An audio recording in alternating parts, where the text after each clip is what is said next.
Class 12-এর পর যে কটা প্রফেশনাল ডিগ্রি কোর্সেস আছে তার মধ্যে বেশ কিছু কোর্সের কিন্তু ক্লাস স্টার্ট হয়ে গেছে।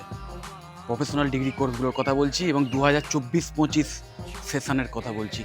খুব শিগগিরই রেজিস্ট্রেশন স্টার্ট হয়ে যাবে, মানে যে কলেজ যে ইউনিভার্সিটির সাথে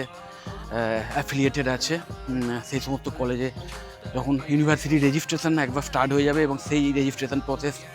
যদি একবার কমপ্লিট হয়ে যায়, ক্লোজ হয়ে যায়, সেক্ষেত্রে সেই কলেজে যদি সিট থাকেও সেই পার্টিকুলার কোর্সে, তখনও কিন্তু অ্যাডমিশান আর